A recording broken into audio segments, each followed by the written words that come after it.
dancers with. You know, like, it was some irrelevant shit, but he went back and made up some bullshit to the most notorious, dangerous motherfuckers out there that I was talking shit about.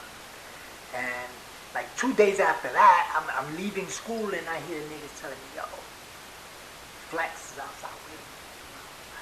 What the fuck's happening now? There's not the dude you want to hear say, you know, he was a professional boxer, you know, but even as a professional, he did not give a fuck. That nigga will show up at your doorstep, at your schoolyard, wherever, and knock you the fuck out. So when niggas tell you, yo, Flex is outside looking for you, waiting for you, I was shook. I came this close to leaving through a different exit and avoiding him for the rest of my life. But I was like, you know what? It is what it is.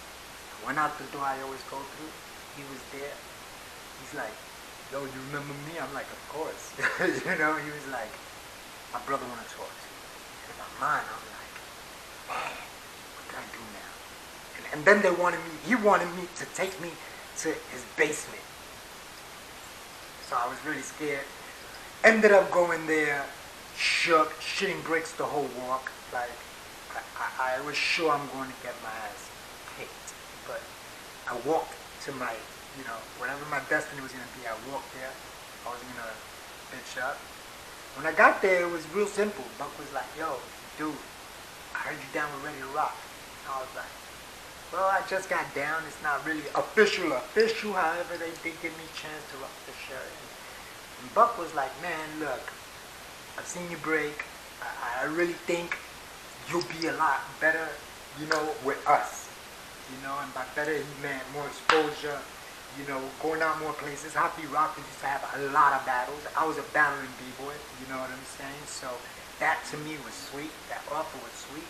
So I said, ain't no doubt. They told me, yo, just come through, practice all the time. And man, that was that. That's how I got down with Happy Rockers. You know, things started slowing down for me in Happy Rockers because it got to a point where I was like the golden child. I was the one that everybody in Happy Rockers was like, yeah, this is our future right here. You know what I'm saying? And then Buck and Cootie went to California and came back with Orko. You know, brought Orko to New York the first time. At the beginning, I fucking hated Orko because all the attention and the light went on Orko. Like this dude who got the crazy air moves, head spins, you know, power, but willing to learn the true foundation, the footwork, and the complexities and all that stuff. So he was the next golden child.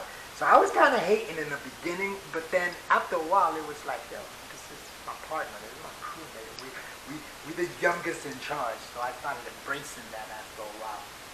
Then I moved to Seattle, you know, lost contact with them. While living out in Seattle, I got down with High Performance. You know, well, before High Performance, I got down with New York City Breakers. You know what I'm saying? Actually, even before Happy, by that time I was already practicing with New York City Breakers. New York City Breakers saw me as, after Happy actually, New York City Breakers saw me as one of their own. They would say, this is a member of our crew. And that was honorable, you know? I mean, it was dope to be down with Happy, but they wasn't calling me Rocksteady. Even though Buck Boy used to always tell me all the time, dude, you're going to get down with Rocksteady. Trust me, I'm going to make sure of that. You know, him and Kuriaki both used to say that. You're going to be Rocksteady. You're going to be Rocksteady. Happy Rockers was already seen as Rocksteady crew members. You know, that was like a division of Rocksteady crew. They were seen as Rocksteady. You would see Rocksteady battle in the Bronx. Happy Rockers was right there with them by their side battling as well. You know what I'm saying? So, but then I ended up joining New York City Breakers. You know, practicing with them and being introduced as a member to their crew, and that was fun. You know, I was in the squad, and one time Mr. Wave gave me an opportunity. Mr. Wave was the first one to put me on tour. You know, I met Mr. Wave, and it was fun. Mr. Wave was taking me everywhere, you know, exposing me to being an artist, not just being a people. You know, everything I know as far as being an artist, I learned from Mr. Wave. Because Mr. Wave wasn't your average dude. You know what I'm saying? Like B-boys, we got to the club or somewhere and we immediately was thinking about the dance floor.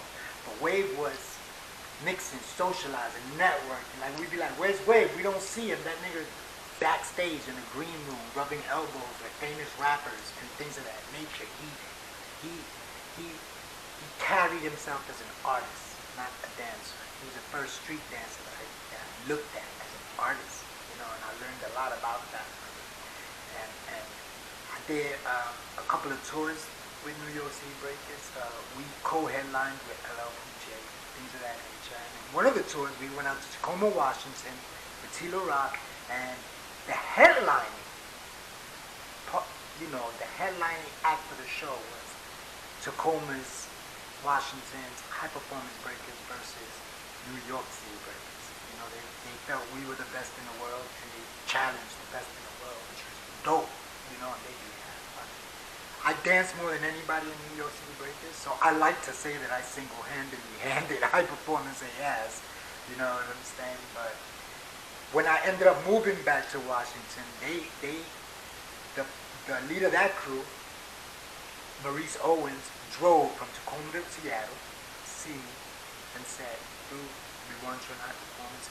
You'll be better off in Tacoma than here. You're not doing nothing. You're hanging around, drinking beer, smoking weed, you know. He's like, with us, you'll be performing, you'll be making money. He's like, you got someplace to stay, I got a spare room, it's yours. So that same day, he was like, when I said, okay, I'm down, you know, I thought he was going to give me like a week or something. He was like, okay, pack your shit, leave as soon as you're ready. I was like, whoa. That. Moved out to Tacoma, I was a member of High Performance. You know what I'm saying?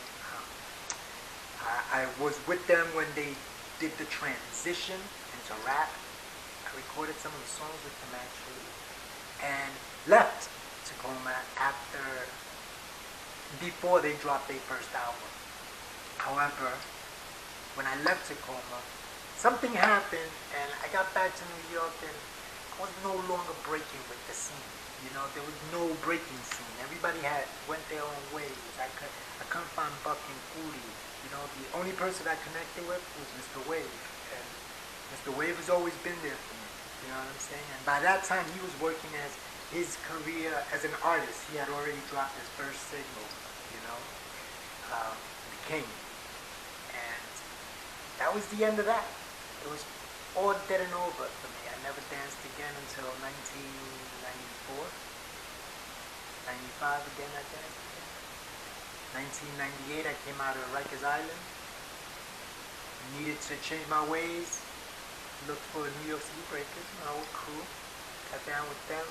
Wasn't happy with the new squad. I used to always want to be a member of Rocksteady crew since the day I started breaking. That never changed. So everywhere I see Legs, I used to be like, yo, Legs, I want to get down. I was like a thorn in Crazy Legs' side. So I ended up getting down with Rocksteady. And me and Legs used to bump heads a lot, which led to me getting kicked out of Rocksteady a lot.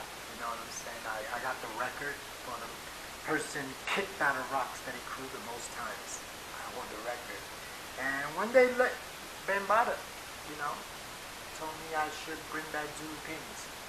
Told me stop messing with Rocksteady. They treat you like a yo-yo. Throw you away when they need you, they pull you back. You know, he's like, do your own thing. You know, I kept putting excuses. I started making excuses, you know. And first, Bambaataa lectured me about excuses in general. Then he told me, we'll give you Zulu Pins. That was November 1st, 2000. I've been the president since then. Started the crew with 2 divisions, 2 crews, Ready to Rock in the Bronx, and Flexible Flav in Cali. And then became international, making me the international president. It was the first international Zulu Nation chapter, you know. I made that happen. And, you know, since then I've left all the other crews. I represented TBB, had to leave TBB when they created a patch, you know. First I tolerated it, but the more involved I got into the patch scene and the outlaw scene and the biker scene, I realized you can't wear 2 patches. You know, and I already created my patch. If anything, anybody else as far as B-boy crews wearing a patch, it's insulting to me. You know what I'm saying? So I stopped representing TBB. It's been said I'm a member of Star Child of Rock. I want to correct that. I'm a student of Track 2. I've always been his student. when when he started bringing back Star Child Rock and putting heads down like Beast Mode and you know, all these other cats, you know, dope cast. He's got a dope cast nowadays. The people representing Star Child Rock, you know, he automatically made me a member of Star Child Rock, and I get it, but I never. If we ain't vibing as a crew, you know what I mean? He was putting people left and right. Same thing with TBB. There was just no communication with the group. Where if I got beef with a nigga, next thing I know, he's down with TBB or he's down with Star Child Rock. Like, there was no communication. And I thought that was foul. Right now, I got like 200 members in MZK. You know, if I were to put some guy down, if 199 people say yes and one person says no, it is no. We have to stop what we're doing, make sure shit is good with this person and that one before that cat gets in MZK. And that's the definition of a real crew. You know, not like, yo, I got beef with this nigga, how you gonna put him down? Now that's my brother? Nah.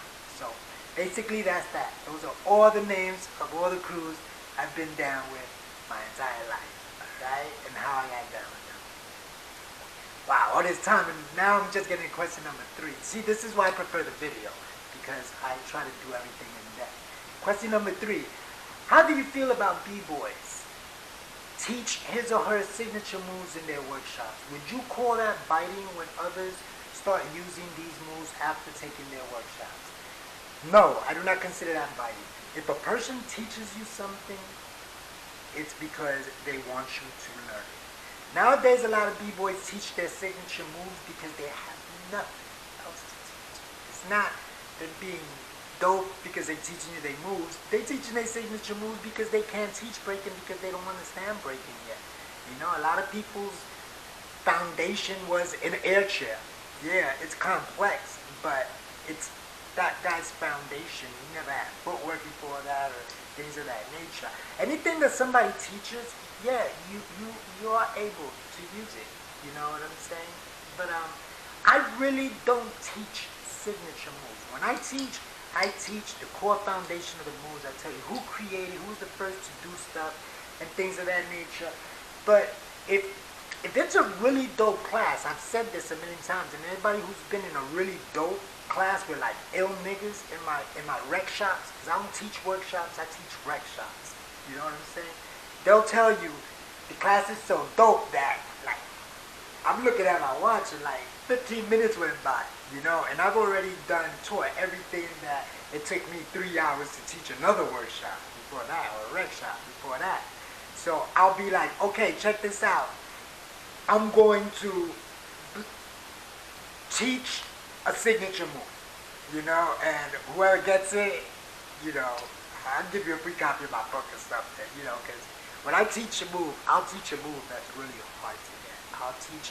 If I'm going to teach a signature move, I got to have them experience the complexity of alienness, not the move of alienness. So I won't go in there and teach the reverse flow. You know what I mean? I'll go in there and try to teach a swerve on it.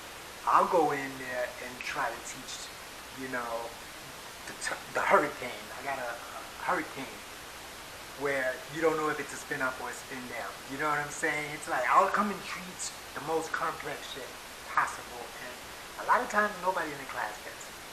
You know, so they can't go out and do it. But that's what I do when I try to teach signature moves. But yeah, man, F that. Anything, if somebody taught it to you, you know what? That is a notch on your belt. That is another weapon in your armory, another bullet in your clip. You know what I'm saying? Go out there and do it. You know, nobody could call you a biter if you learned it from the source. You know, no, I'm not a biter. I'm a student of this person. You know, so nobody could call you a biter. I don't consider that biting. I do a lot of things that were taught to me by a lot of teachers. I've had a lot of teachers and mentors. I've been blessed. And when I bring